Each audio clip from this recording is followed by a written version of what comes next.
নমস্কাৰ। There are different kinds of phrase.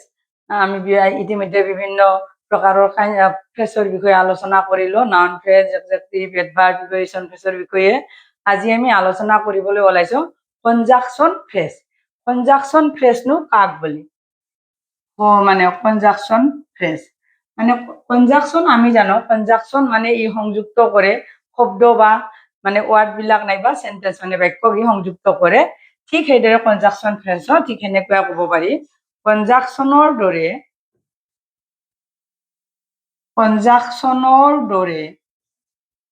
দৰে মানে কাম কৰা বা ব্যৱহাৰ কৰা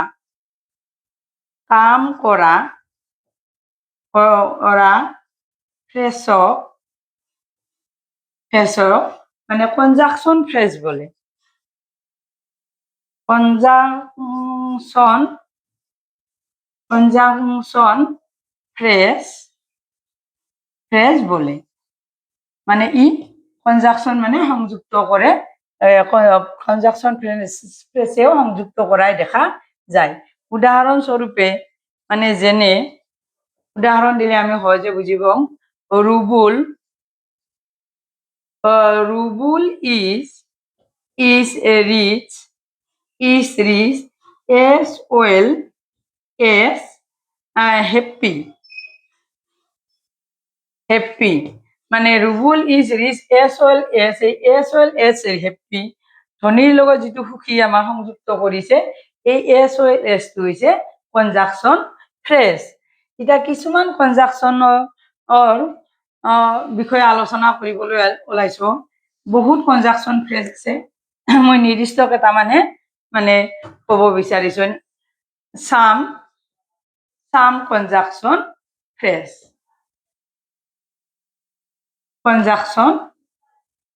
ফ্রেজ সাম কনজাংশন ফ্রেজ বুলি ক'লে ইতিমধ্যে আমি as well as টো বাক্যত ব্যৱহাৰ কৰি দেখুৱালো। এনে ধৰণৰ বিলাক আমাৰ আমি নাই কিছুমান ব্যৱহাৰ কৰোঁ। not only but also নাইবা আমাৰ as long as বা as well as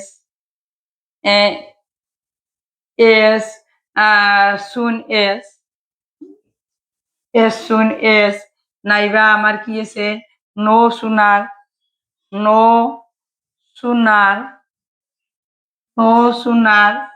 than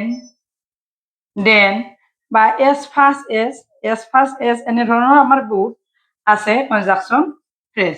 as fast as etc. মানে এইবোৰ হল আমাৰ কনজাংশন ফ্ৰেজ যিয়ে কোনো শব্দ বা শব্দ সমষ্টি নতুবা সেন্টেন্সক আমাৰ সংযুক্ত কৰা দেখা যায় কনজাংশন ফ্ৰেজে। এইবোৰ কনজাংশন ফ্ৰেজ। প্ৰতিভা এডুকেশ্যনেল মেটাৰ চেনেলটো প্লিজ সাবস্ক্ৰাইব কৰিব, ভিডিঅ'টোত লাইক লগতে কমেন্টছ আৰু শ্বেয়াৰ কৰিবলৈ মই অনুৰোধ জনালো। আজি আমি আলোচনা কৰিছো কনজাংশন ফ্ৰেজৰ বিষয়ে।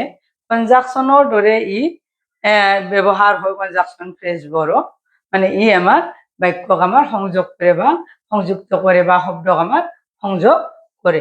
আজিলৈ ইমানে, নমস্কাৰ।